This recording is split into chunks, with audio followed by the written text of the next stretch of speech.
Muito bem, nós estamos nas quintas-feiras meditando no Evangelho segundo Mateus e hoje nós estamos lá no capítulo 15. Então quero convidar você para abrir comigo a sua Bíblia, Evangelho segundo Mateus, no capítulo 15.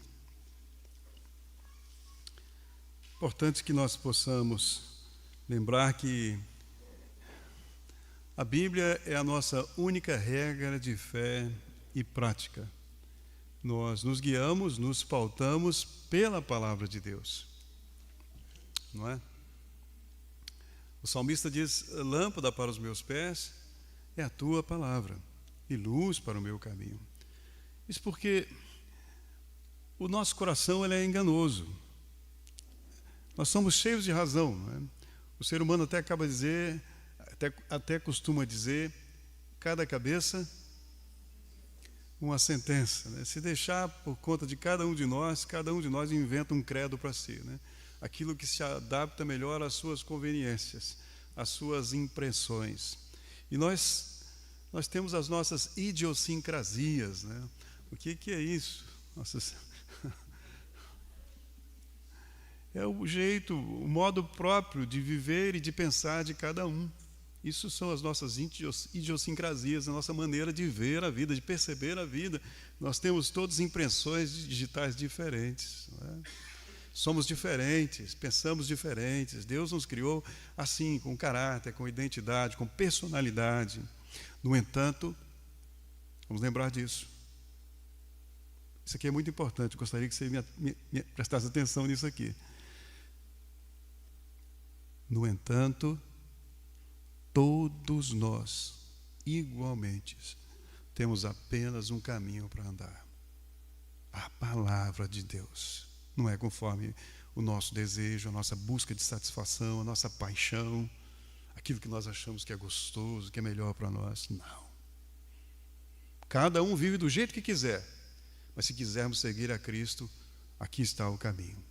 Ele é o Verbo encarnado, Ele é a palavra encarnada. Por isso Ele pôde dizer: eu sou o caminho, a verdade e a vida. Ninguém vem ao Pai senão por mim. E Ele disse: se alguém quiser me seguir, se alguém quiser andar por esse livro, pela palavra de Deus, tem que olhar para os seus comportamentos, para as suas atitudes, para os seus desejos, para as suas paixões, para os seus gostos e olhar para aqui.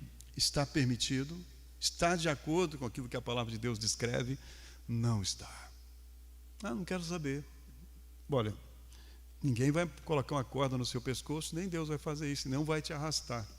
Você tem a sua responsabilidade humana e um dia você vai prestar contas disso, aquilo que você fez com a sua vida. Há um propósito melhor para a sua vida e esse propósito está determinado por Deus. Então, Deus é o seu norte, Deus é o seu oriente, mas você pode escolher viver desnorteado, sem norte, e pode escolher sem oriente, desorientado, sem orientação.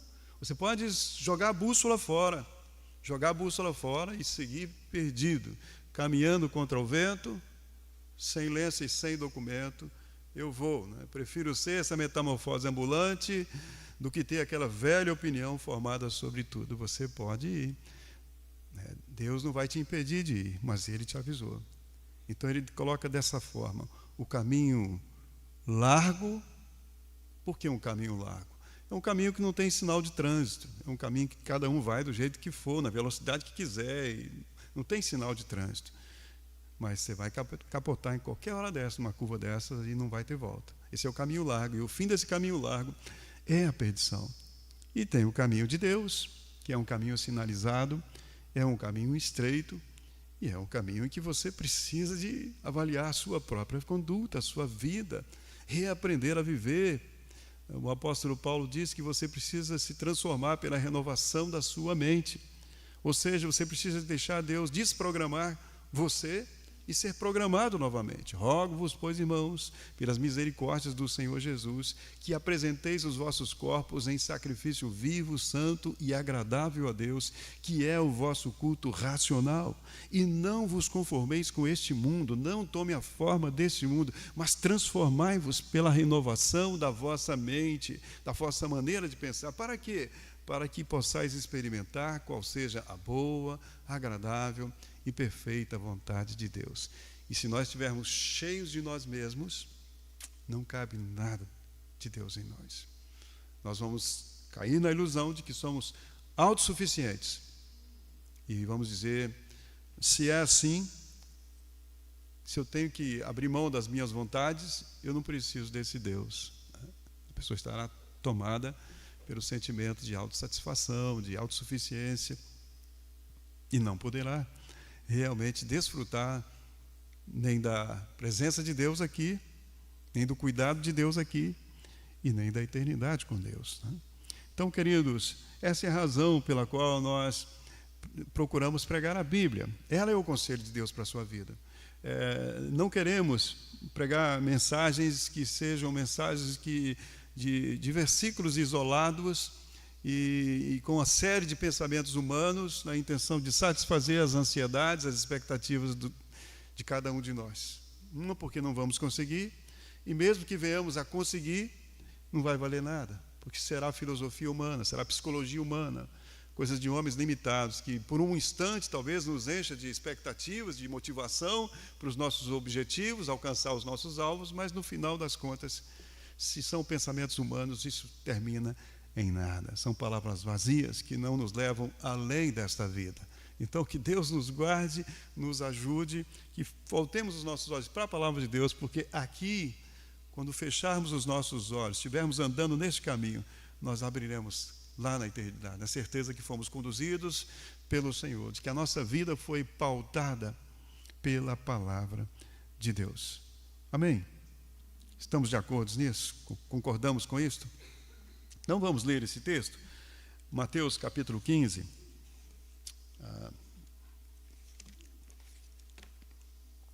Começando aqui no versículo 1, vamos ler até o versículo 20. Mateus 15 nos diz assim: Então chegaram ao pé de Jesus uns escribas e fariseus, da onde mesmo? Jerusalém. Onde Jesus estava? Nessa ocasião?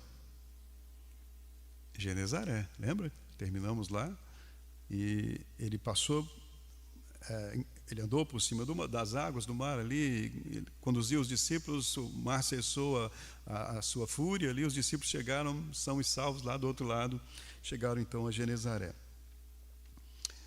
E os fariseus então, que vieram de Jerusalém, disseram para Jesus: Por que transgridem os teus discípulos a tradição dos anciãos? Pois não lavam as mãos quando comem pão. Ele, porém, respondendo, disse-lhes: Por que transgredis vós também o mandamento de Deus pela vossa tradição? Porque Deus ordenou, dizendo: Honra a teu pai e a tua mãe, e quem maldisser ao pai ou à mãe, morra de morte. Mas vós dizeis: qualquer que disser ao pai ou à mãe, é oferta ao Senhor, aquilo que tu poderias aproveitar de mim. Esse não precisa honrar nem seu pai, nem a sua mãe.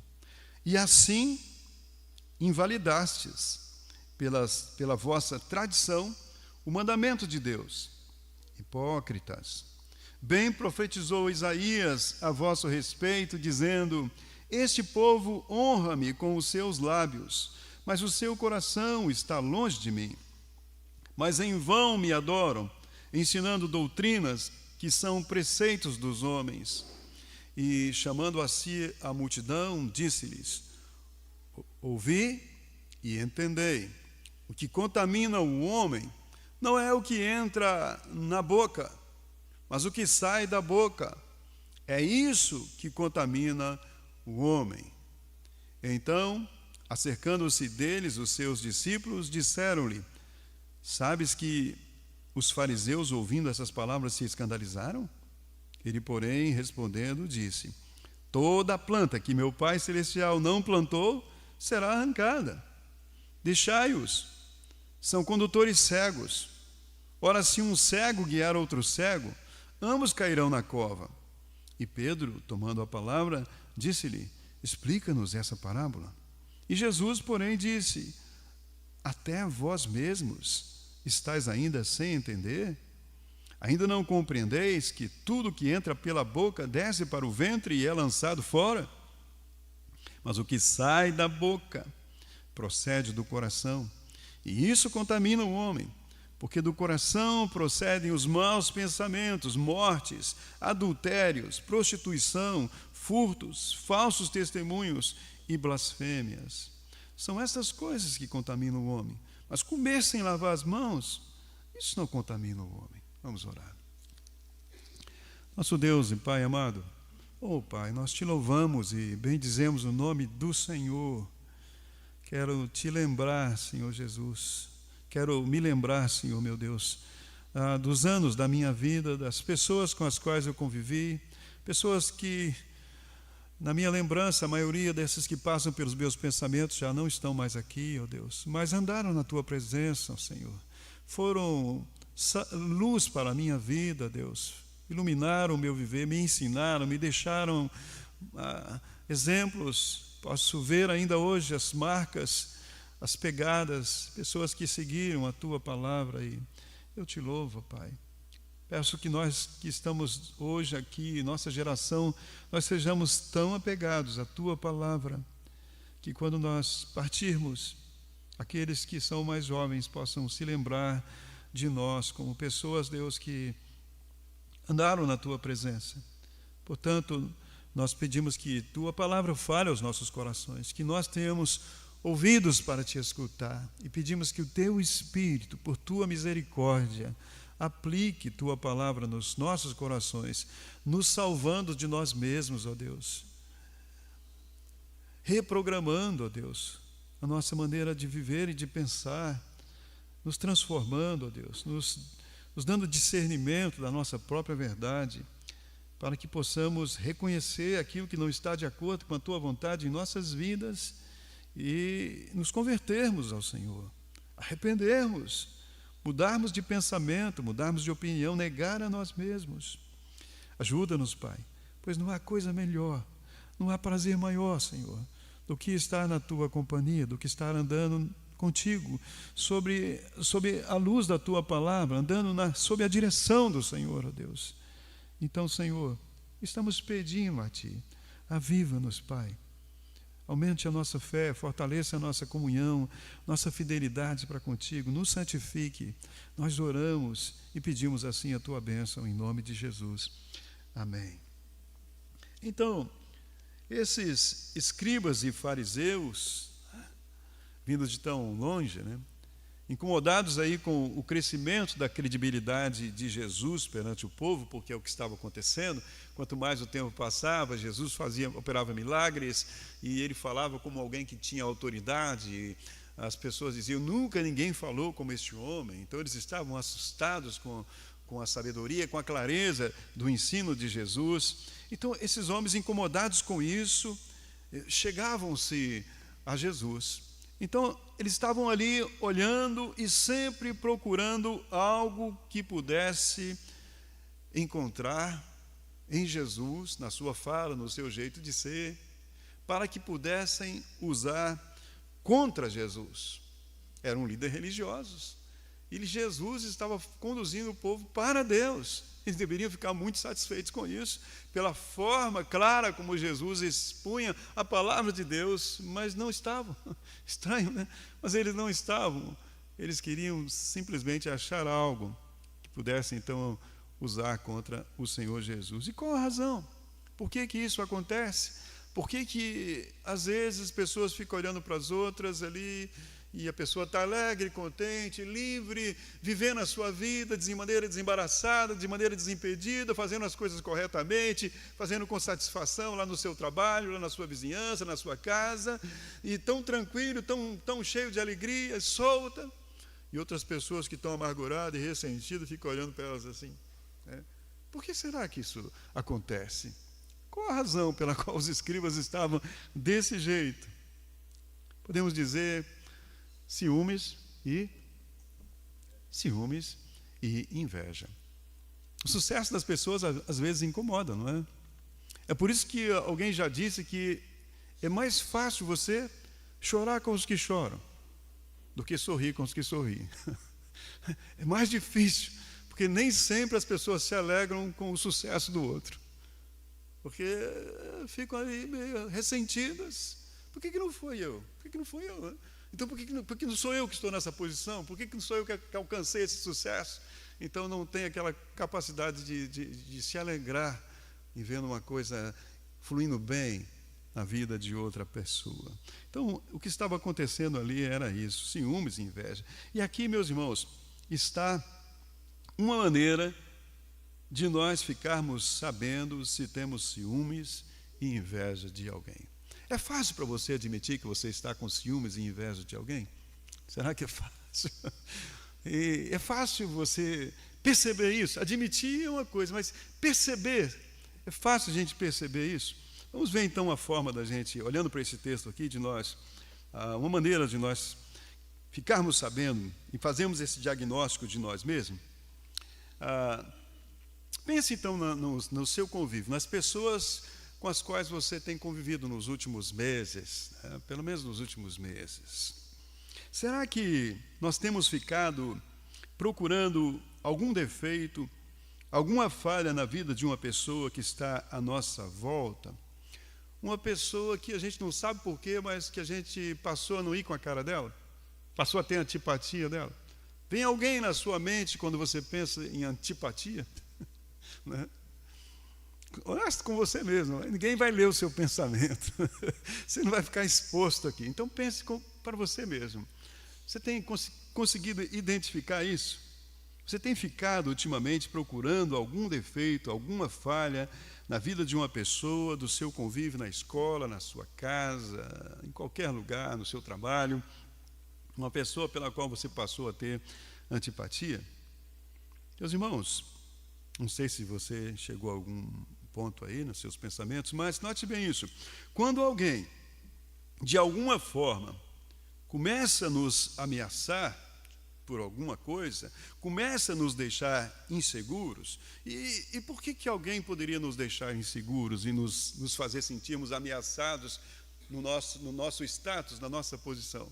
Porque de repente surge alguém que, no meio que nós vivemos, no meio das pessoas com as quais nós convivemos, alguém que é mais extrovertido do que a gente, alguém parece que é mais sábio do que a gente, mais esclarecido do que a gente, mais simpático do que a gente, mais talentoso, mais elegante do que a gente.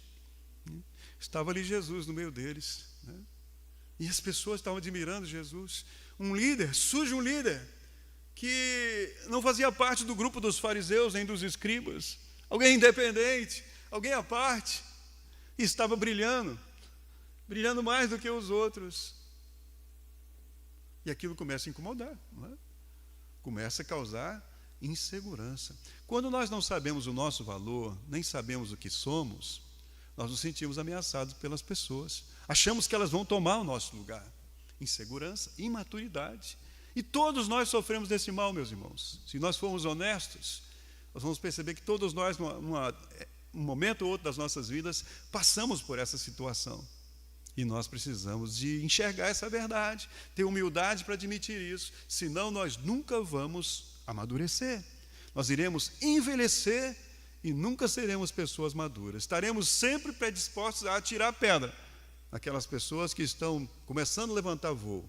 Eu costumo dizer para muitas pessoas, isso depende do ambiente que você é criado, né? Isso não funciona para todo mundo. Mas alguns ambientes nos quais as pessoas são criadas são ambientes de extrema competição mesmo. E as pessoas fazem bullying umas com as outras, fazem chacotas, colocam apelidos e machucam umas às outras, e acontece que todo mundo acaba muitas vezes quebrado. Ninguém desenvolve o seu potencial, porque as críticas são tantas que todos ficam, cada um duvidando da sua própria capacidade. Uns matam os outros, eles não incentivam os outros a crescer, então uns acabam matando os outros por essa competição e críticas. As pessoas, quando elas começam a fazer aquele barulho das turbinas para levantar voo, parece que agora essa pessoa vai decolar, mas o ambiente que ela vive, um ambiente tão tóxico, de críticas, que ela é desanimada. Aquele avião que acaba a pista e as turbinas se apagam e ele não levanta voo, não decola. Muitas pessoas, quando são criadas nesse ambiente, eu tenho aconselhado: mude dessa escola, mude dessa cidade, vai para um lugar que ninguém te conhece e viva a sua vida. Viva a sua vida, porque muitas vezes elas não têm capacidade de viver naquele lugar e botar para fora todo o seu potencial, porque elas estão muito suscetíveis às críticas. Elas se enxergam a partir da palavra dos outros, daquilo que os outros falam que elas são. Pessoas dizem que elas são boas, elas se sentem bem, mas dizem que elas são péssimas, elas vão lá para baixo. Então elas são controladas pela palavra dos outros, não conseguem ter uma visão formada de si mesmas. Então são pessoas que não conseguem levantar voo, viver a sua própria vida, estão dominadas pelo pensamento dos outros. Então, muitas vezes nós estamos nesse ambiente e fazemos esse ambiente também, fazemos parte daqueles que são intimidados e intimidam os outros também, não deixam os outros ser quem eles são. Ali estavam os fariseus querendo apagar o brilho do Senhor Jesus, com ciúmes do Senhor Jesus.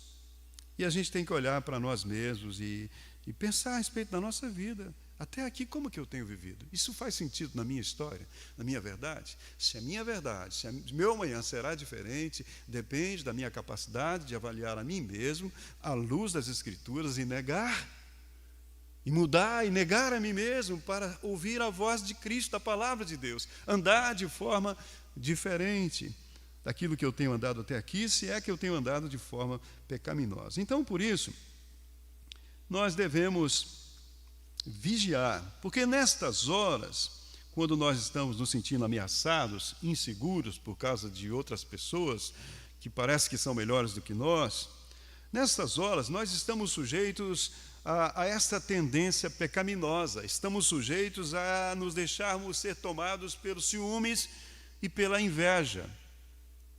Ciúmes e inveja.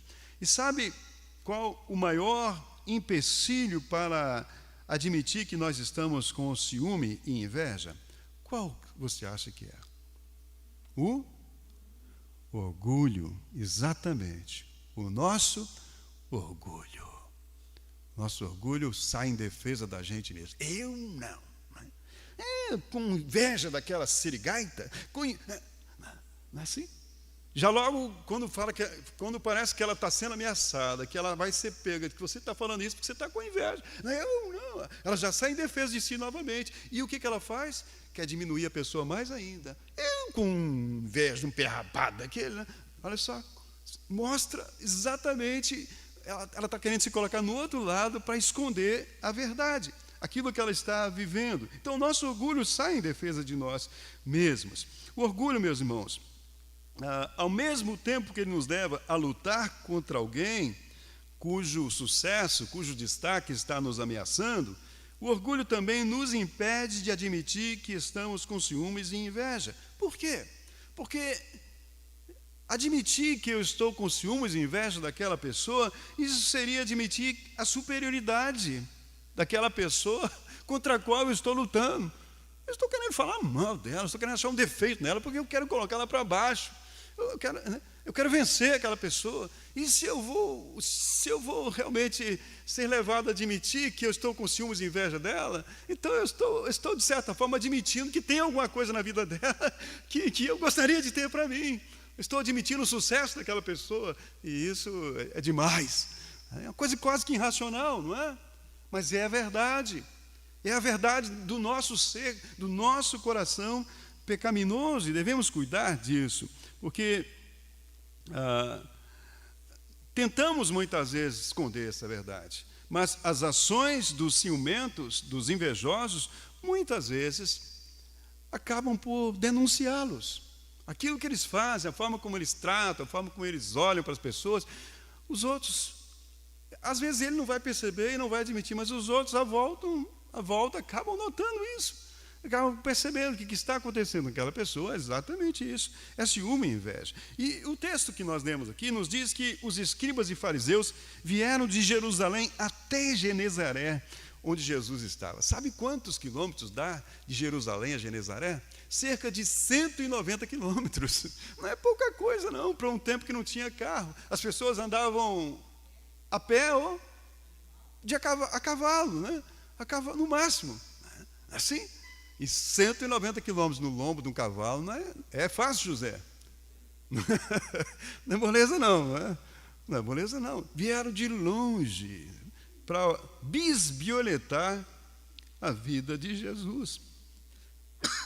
Então, de alguma forma, meus irmãos, a fama de Jesus, as ações de Jesus, o brilho de Jesus havia incomodado, atraído e incomodado aquelas pessoas.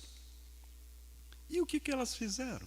Ficaram ali olhando, Jesus fez, o texto vai nos dizer que Jesus, todas as pessoas que vieram ali, queriam tocar Jesus, elas eram curadas, né? Os versículos anteriores nós lemos, eles estavam vendo isso. Havia tantas coisas para deixá-los assim, alegres, em relação àquilo que Jesus estava operando, não é? Em nome de Deus. Mas o que eles fizeram? Ao invés disso, o que eles fizeram? Acusaram os discípulos de Jesus de transgredir a tradição dos anciãos. Os seus discípulos não lavam as mãos. Eles comem com a mão suja. Como é que pode ser os caras tão troglodita desse aí, os mal educados desse, né? Que coisa, que situação mais ridícula desses seus discípulos, né? Então, eles estavam de olho nos mínimos detalhes e podiam ter, por isso, elogiado muitas coisas, mas porque não fizeram? Porque não eram acertos que eles estavam procurando. Eles não estavam olhando para aquela pessoa, procurando realmente reconhecer os feitos daquela pessoa. Não estavam em busca de levantar a bola, não queriam se alegrar com a alegria daquela pessoa, mas estavam em busca tão somente dos seus possíveis defeitos. E será que eles tinham encontrado? Eles acharam que tinham encontrado. Eles disseram que os discípulos de Jesus estavam pecando contra o que mesmo? Está aí, né? A tradição dos anciões. Mas o que era essa tradição dos anciãos, meus irmãos? Eram textos bíblicos que eles tinham? Não. Eram instruções extras bíblicas, formalidades criadas pelos homens. E lavar as mãos antes de comer era uma destas, que não deixa de ser uma coisa boa, que não deixa de ser uma coisa boa. Como, por exemplo, também é bom você não beber refrigerantes. Podíamos criar uma tradição aqui na nossa igreja, né? Seria uma boa tradição, né? Aqui nessa igreja nós não tomamos refrigerantes, né? Seria uma boa tradição. Aqui nessa igreja nós não comemos salsicha nem embutido de forma alguma, né? Seria coisa boa, né? É verdade, né?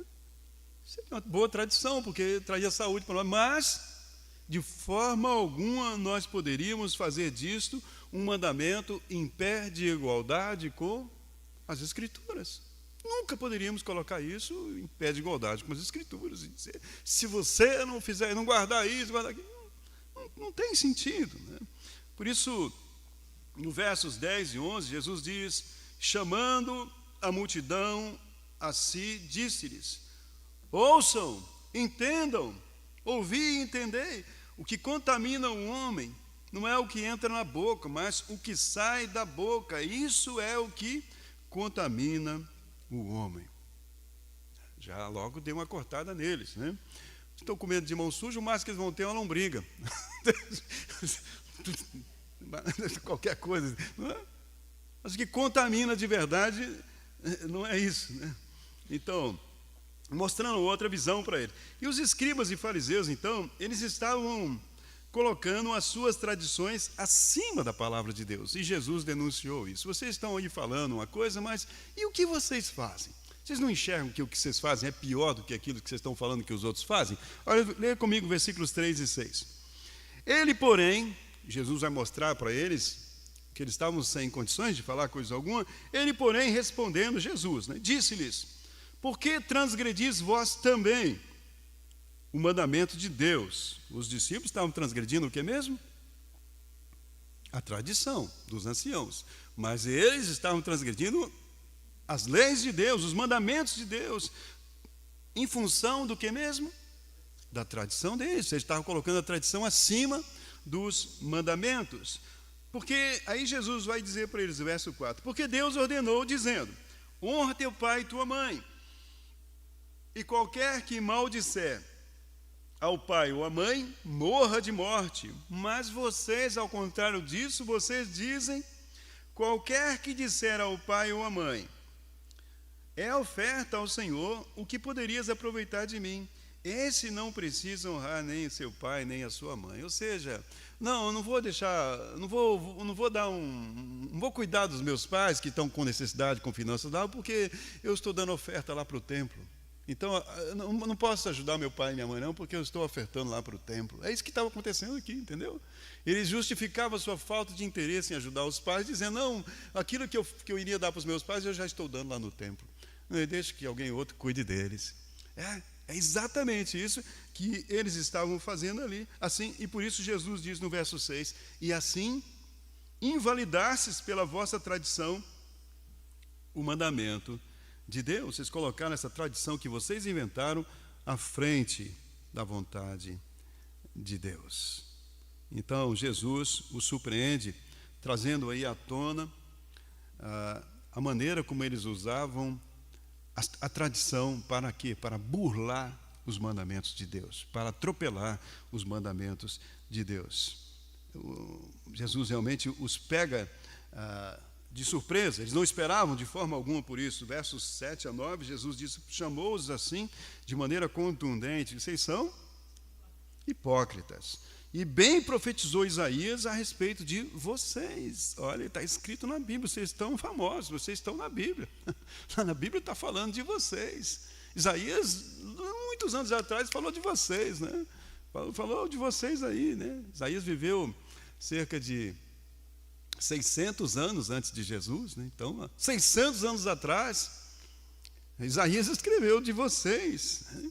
Olha o que Isaías escreveu, dizendo: este povo honra-me com os lábios, mas o seu coração está muito longe de mim. Me honra com a sua boca, mas não tem nada no coração deles a meu respeito, de fato e de verdade. Mas em vão me adoram, ensinando doutrinas que são preceitos de homens. Vocês estão ensinando essas tradições, mas não passam de coisas sem valor, porque vem de vocês e é para vocês mesmos. Então, quando nós olhamos para isso, quando eu olhei para isso aqui, meditei nesse texto, e pedindo a Deus que me orientasse, que nós pudéssemos trazer algo para as nossas vidas, eu fiquei olhando em todo esse contexto, em toda a situação, fiquei pensando, como é fácil nós sermos religiosos e, ao mesmo tempo, distantes de Deus, não é? Como é fácil a gente não aplicar os princípios de Deus na nossa vida e seguir a vida sem crescimento, sem maturidades, né?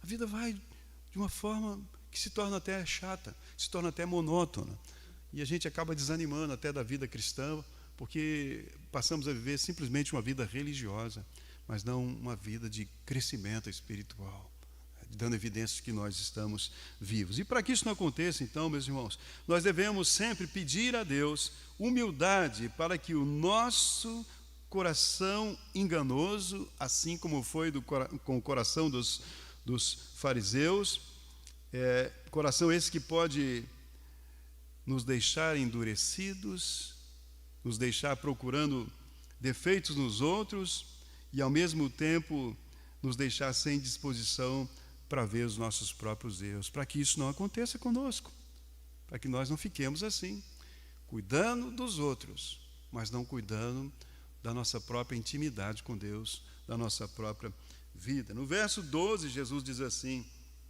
então, acercando-se dele, os seus discípulos disseram,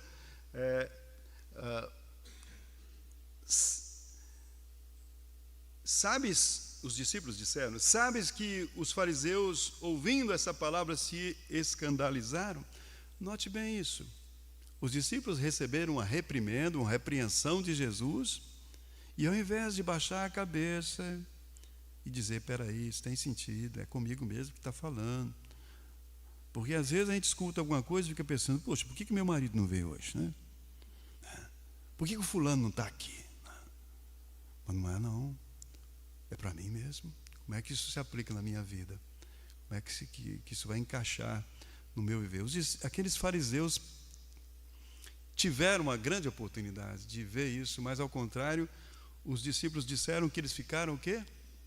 Escandalizados, eles ficaram com raiva, eles ficaram enfurecidos, porque Jesus os expôs, mostrou a verdade do coração deles, e eles não gostaram disso.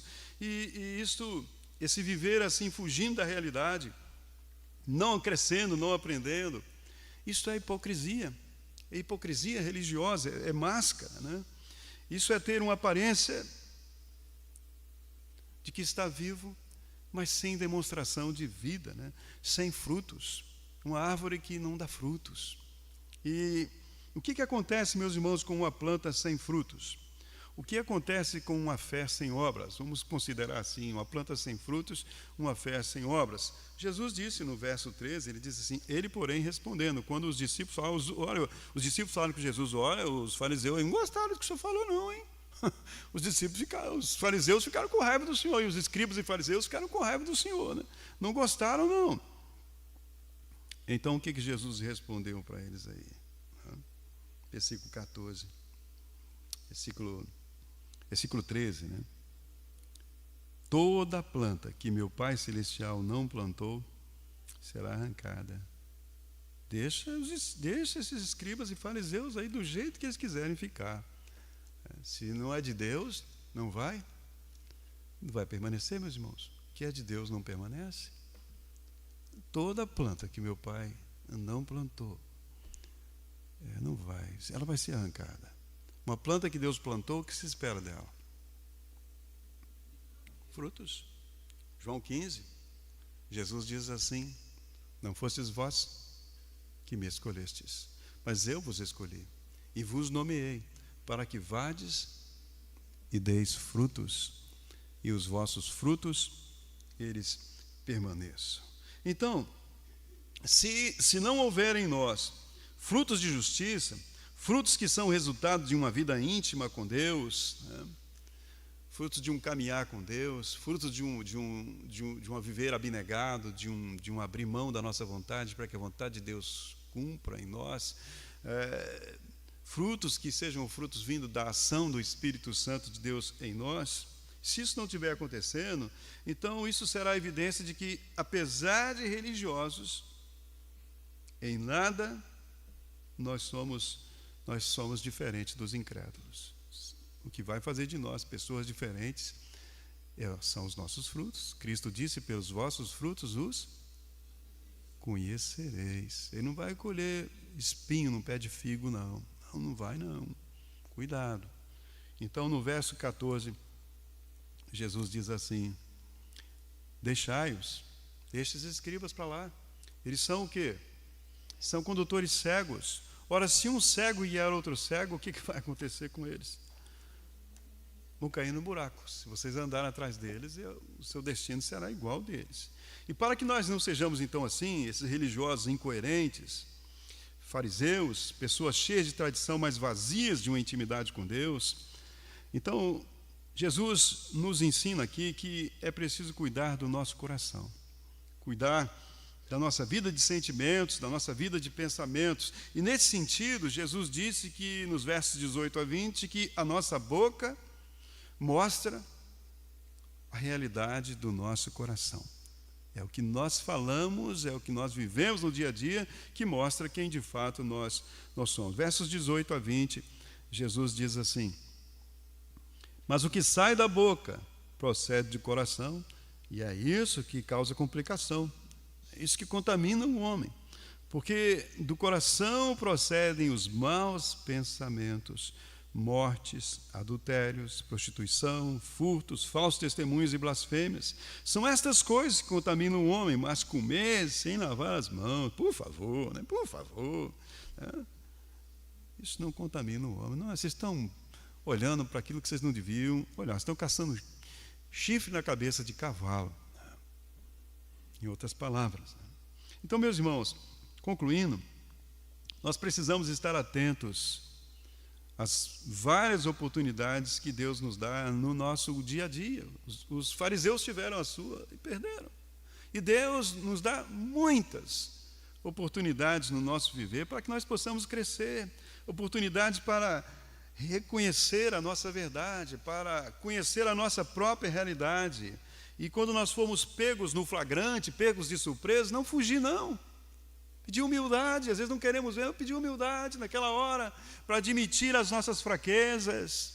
Oh, meu Deus, que vergonha, ficar com vergonha sim, mas não perder a esperança, não perder, porque graças a Deus, quando nós somos encurralados, meus irmãos, graças a Deus, quando Deus nos põe encurralado e nós não temos para onde fugir, quando Deus nos vence, quando nós somos quebrados pela mão de Deus, graças a Deus, porque é sinal de que Ele não desistiu de nós, que Ele está trabalhando em nós, porque ruim é quando nós conseguimos dar um jeitinho de uma desculpa para qualquer coisa. O nosso orgulho nos defende a ponto de nós ficarmos sempre por cima.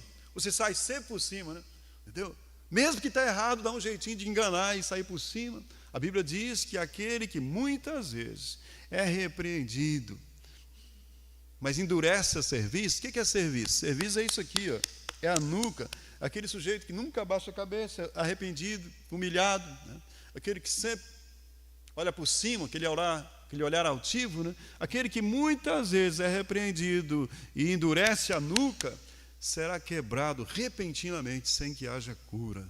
Vai tomar uma paulada qualquer hora dessa que não vai ter mais jeito. Então, graças a Deus, quando Deus nos pega, e a gente canta isso, né? A gente canta isso, mas na hora do vamos ver mesmo, a gente às vezes anda para trás, né? Nós cantamos, eu quero ser, Senhor amado, né? Como um vaso nas mãos do oleiro, quebra a minha vida. Não é bem assim, né? Na hora do vamos ver, não é bem assim. Na hora de cantar é tão bom, né? Quebra a minha vida e faz de novo. E quando nós somos pegos, então, envergonhados numa situação, a gente dá um jeitinho de ser advogado de nós mesmos, né? Não, o orgulho sai em defesa da gente. E nós continuamos a mesma coisa, a mesma coisa. E quando continuamos a mesma coisa é porque estamos cheios de nós mesmos, não cabe mais nada lá. Então não nos deixamos ensinar, não aprendemos nada e não crescemos. E não vamos a lugar nenhum. Então que Deus nos ajude para que possamos aproveitar essas oportunidades que Ele nos dá para enxergar a nossa verdade e, enxergando a nossa verdade, confessar os nossos pecados e ir adiante, continuar cada dia querendo mudar mais, querendo notar mais. Davi diz assim, Senhor, sonda e me conhece, vê se há em mim algum caminho mau e guia-me pelo caminho eterno. O caminho do eterno, da eternidade. Qual é o caminho da eternidade? O que estará acontecendo conosco na eternidade? Jesus disse em João 17, se não me engano, João 17, ele diz assim, ou João 7, a vida eterna é essa, que conheçam a Ti só e a Jesus Cristo a quem enviaste. A vida eterna é conhecer e aprender do nosso Senhor, é ser um eterno discípulo, um eterno aprendiz. Porque, meus irmãos, é assim que nós damos evidências de que nós não somos insensíveis à voz de Deus. É assim que nós mostramos que nós estamos vivos espiritualmente.